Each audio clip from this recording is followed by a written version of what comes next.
buenos días, bienvenidos una vez más a esto que hemos denominado Todos a la Cueva. No está otra vez el compañero Lautaro Pérez, que por motivos de fuerza mayor no ha podido acercarse hasta la radio. Así que quien les habla se va a encargar de la tarea de conducción.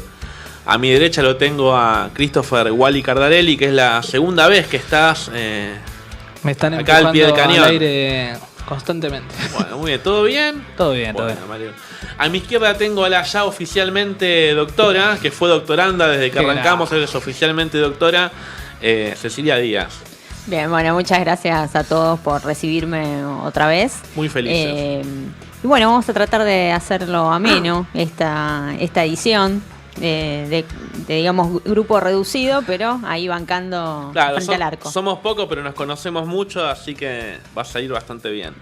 Tenemos hoy temas interesantes. Vamos a estar hablando de la crisis económica y el contexto de coyuntura actual, política económica.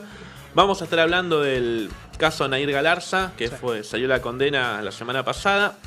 Y vamos a estar hablando un poco de internacionales, con las elecciones de México. Las elecciones de México. Históricas, tal cual, porque por primera vez ganó un partido que no es ni el PRI ni el PAN. Así que, bueno, ¿vieron algo para arrancar relajados? ¿Vieron algo del Mundial ayer? Nada. Sí, Bélgica la verdad que lo aguantó. Lo aguantó bien, ¿no? Lo aguantó bien. Un arquerazo, Courtois. Pero bien. Yo pensé que por Brasil, ¿qué se le va a hacer? Yo pensé que lo ganaba. Obviamente uno quiere que pase, que se vaya a Brasil. Que se vaya a Brasil. Deportivamente hablando. Por folclore, digamos. O sea, a mí me hubiese gustado verlo contra Francia, a Brasil, a ver qué pasaba. Pero bueno. Mejorar en 98. Sí.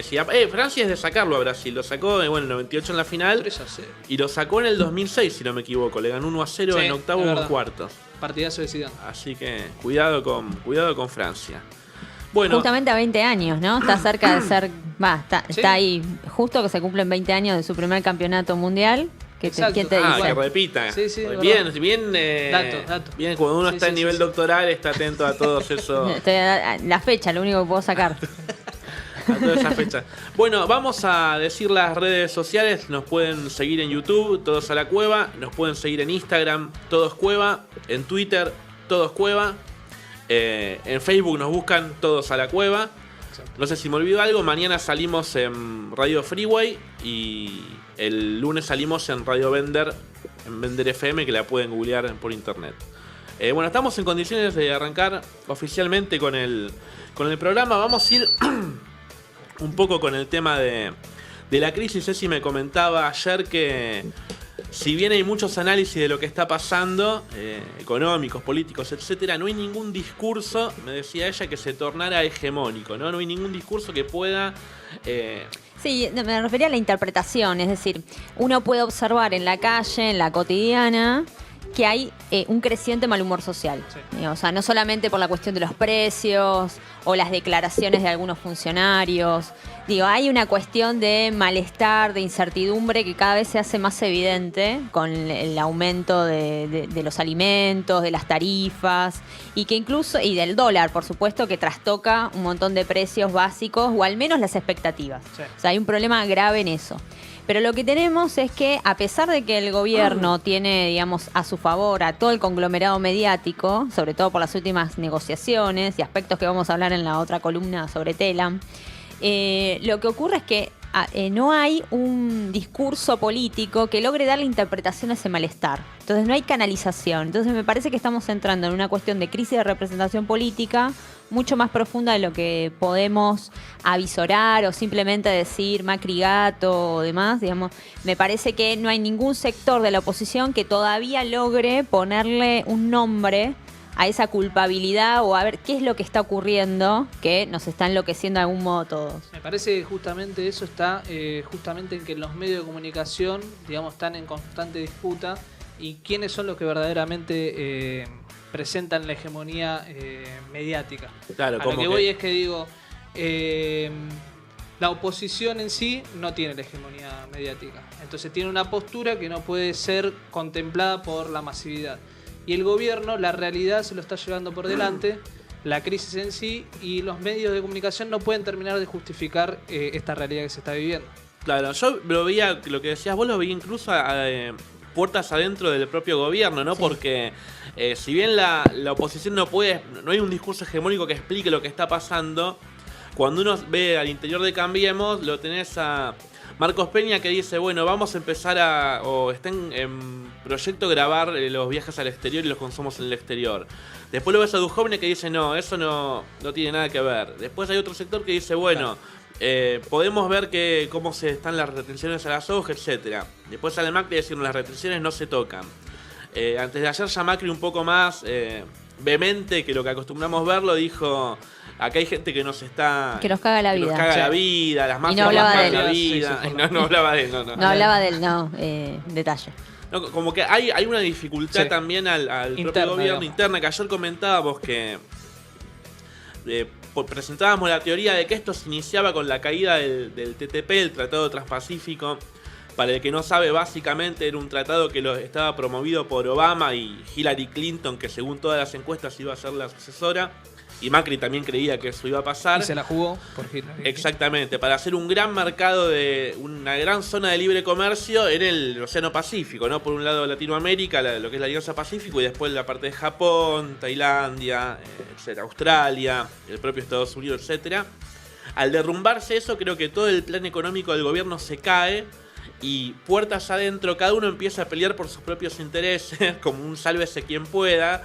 Aranguren beneficiando a Shell, algún otro funcionario, la mayoría pasando pesos a dólares, poniéndolos afuera y después forzando una devaluación. Otro que está más para el lado de los sectores de la gran industria que estaban Claro. como atajándose. Es que hay un problema ahí, como ayer hablamos, de un bloque de poder, digamos. De alguna manera, en 2015 gana una conjunción, ¿no? De poder mediático, poder judicial, corporaciones económicas, los sectores conservadores políticos.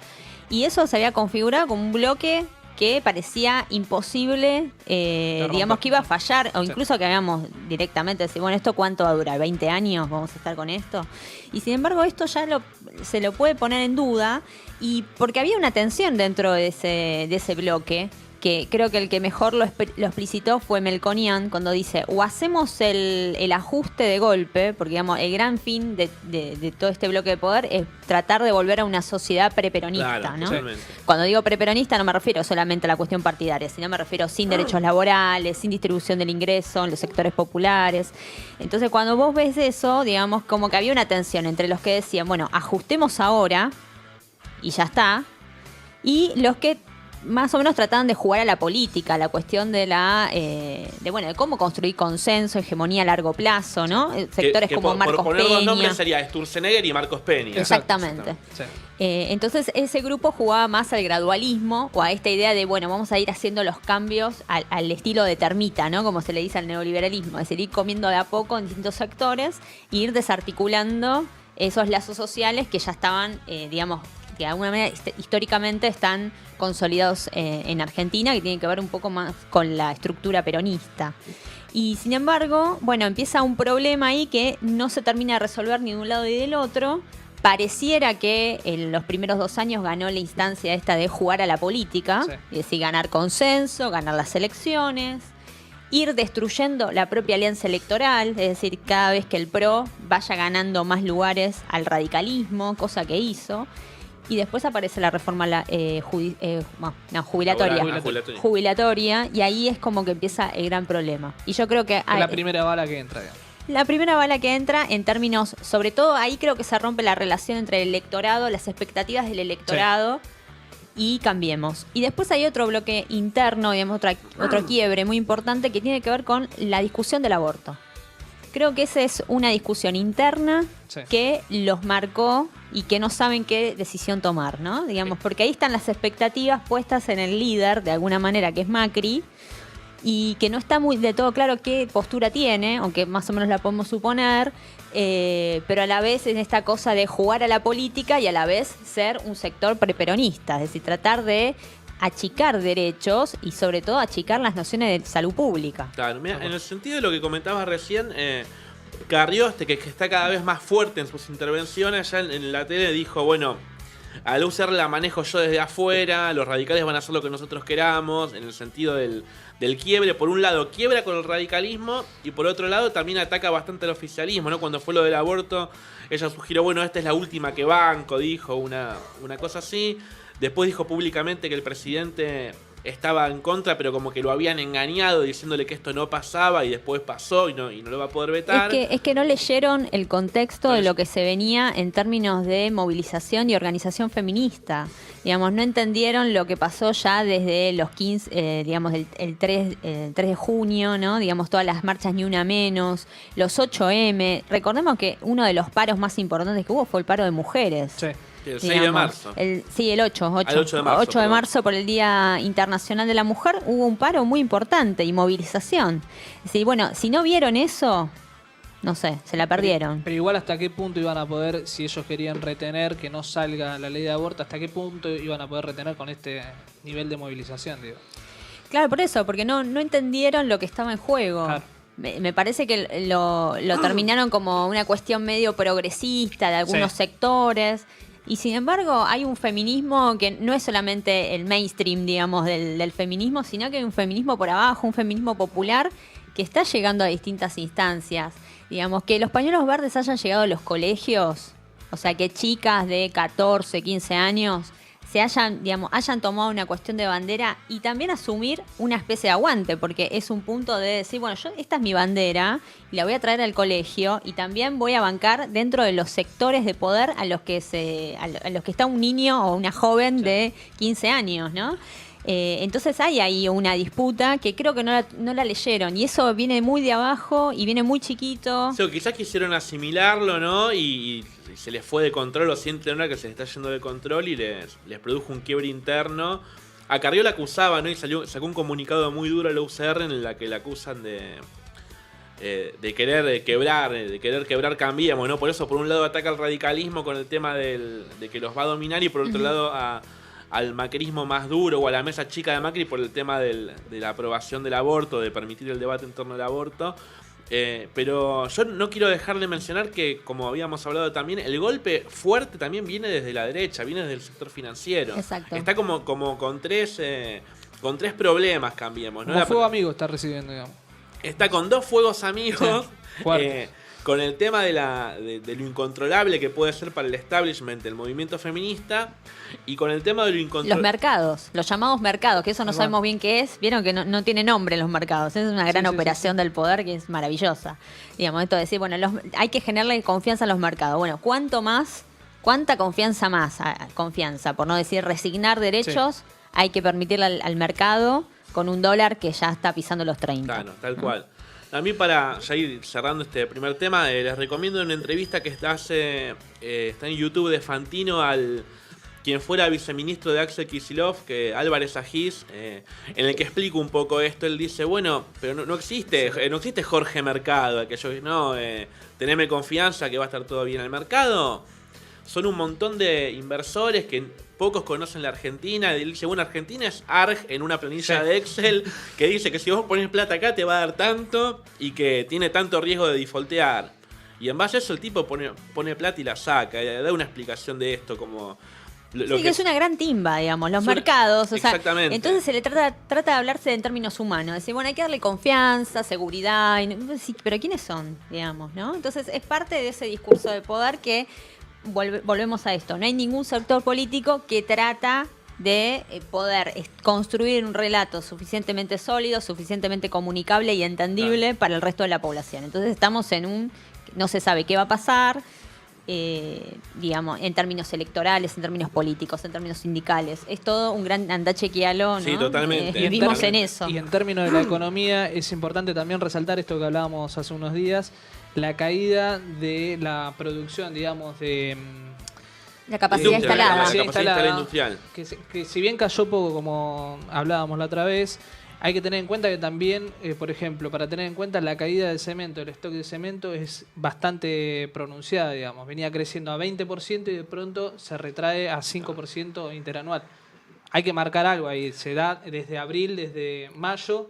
Y esto es lo que está marcando... No, es bueno para tener la perspectiva de que son ladrillos que se ponen uno encima de otro, de una situación que está cada vez más complicada.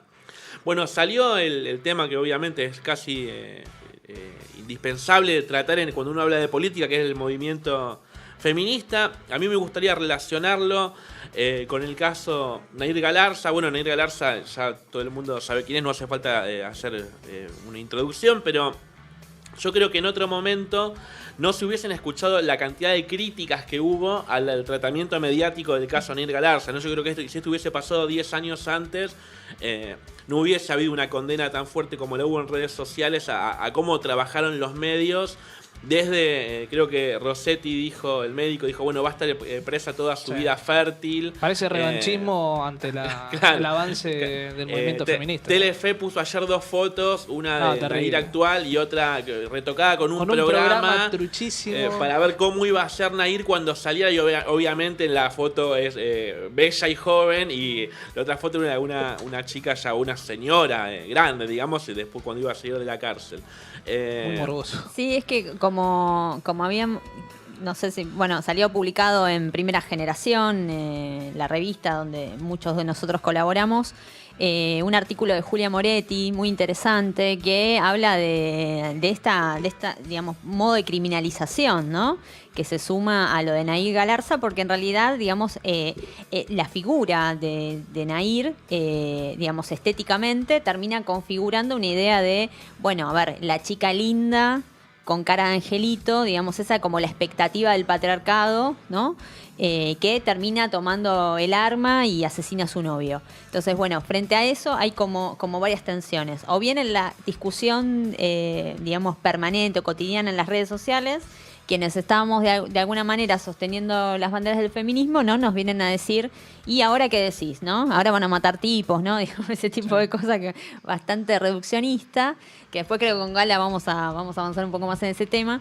En vez de ver eso, digamos, hay una construcción del hecho noticioso que tiene que ver con esto de decir, bueno, ella se merece un castigo, ¿no? No hay nociones sobre las estructuras patriarcales que configuran relaciones, digamos, las relaciones de noviazgo y de dominación. Y ya hay, incluso en el tratamiento periodístico, ¿no? Que el caso que toma no es el caso de la víctima, sino de la victimaria, ¿no? Entonces siempre con la cuestión de cómo se construye la noticia, ahí tenemos un punto, ¿no? Y después, bueno, cómo reacciona la justicia frente a eso, ¿no? Un caso que rápidamente toma menos de 6 meses se resuelve con perpetua. Claro, es emocionante. Yo decía el otro día que, bueno, celebremos que actúa rápido la justicia, pero a la vez prestemos atención a, bueno, ¿por qué actúa rápido únicamente en este caso y en muchos casos que tienen que ver con los medios de comunicación? Ahí fueron claves. Exacto, los medios de comunicación fueron claves. Hay un montón de casos que ocurrieron durante el proceso de judicialización del tema de Nair Galarza, que pasan desapercibidos, digamos, y casos muy graves, o incluso casos que tienen años, que han tomado de algún modo la atención pública, como el caso de Natalia Melman, que la justicia, digamos, sacó de la cárcel al feminicida, ¿no? Que era un comisario, que la había violado, digamos. Había toda una situación de complicidad con la policía, que la había secuestrado. Es un entramado muy complejo. Un entramado muy complejo. Y años después lo dejan libre como diciendo, bueno, ya está, ¿no? Entonces, y en el caso de Nair Galarza tenemos un caso, digamos que ya ahí no podíamos hablar de una cuestión de complicidades y de grupos, y sin embargo tenemos ese tipo de condena. Digamos, yo en términos jurídicos no me voy a poner a discutir eso, pero sí el modo en el que... cómo se trata un tema y cómo se trata otro. Exacto, cómo se construyó el tema y vuelve a esta noción de ni uno menos, ¿no? Hay un tema, más allá para ver qué opinan, más allá de la cuestión de género, un tema de clase, de que es de clase social, digamos, sí, que como ha pasado con... No sé, con Robledo Puig, por ejemplo, que también fue nombrado como Ángel, ¿no? Nair decían muchos medios Ángel asesino o Ángel o asesino, etcétera. Y el Robledo Puig también era como el ángel malvado, una cosa, porque eran rubios, eran atléticos, uno jugaba rugby, la chica era modelo, eran el modelo de persona que podría ser, qué sé yo, protagonista de Casi Ángeles. Exactamente, ¿no? o estar en una publicidad de Akihabara, a la que los medios postulan como que nada malo puede salir, ¿no? De alguien lindo, flaco, rubio, que juega al rugby o que es modelo. Sí. Y bueno, ¿no? Hay como un tema de clase que tuvo. Sí, aparte, bueno, ya de por sí, enfocarlo como un caso policial, digamos, esto que suele ocurrir con los feminicidios, siempre se abordan desde lo policial, cuando es un hecho en sí, digamos, que empieza y termina, digo, no hay demasiado, Claro. y no hay demasiado análisis Del trasfondo cultural. del trasfondo que lo cultural y permite. social. Creo que en ese punto, por eso vuelvo a esto de lo que pasa por debajo en el feminismo popular, de algún modo, es, bueno, las discusiones que se dan en redes sociales, los memes, digo, creo que hay una masa crítica de mujeres, jóvenes, niñas, que están empezando a discutir estas cosas. A mí me parece que ahí hay una clave que tampoco los medios, como parte de ese bloque conservador, no están leyendo. Muy bien. Perfecto. Está, bueno, no queremos dejar de tocar el tema ahora para pasar a la última noticia de la semana. Que acá Wally me va a dar una mano importante, que son las elecciones en México. Por primera vez gana un partido que no es ni PAN ni PRI.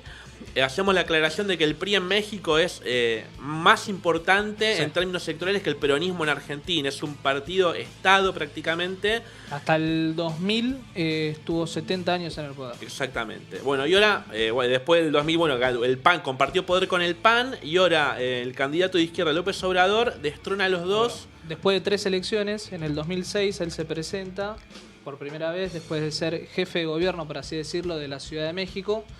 Digamos, la Ciudad de México, que tiene 8 millones de habitantes, en su zona metropolitana tiene 21 millones de habitantes. Era importante como candidato a presentarse.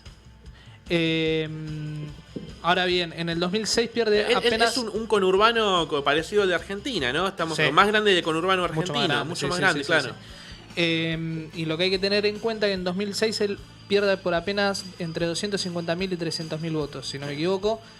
Lo que él salió a manifestar que hubo fraude electoral. En 2012 Pierde con Felipe Calderón, ¿no? pierde, Sí, sí. Calderón Obrador, sí que hay una... Después pierde con Peña Nieto. Sí.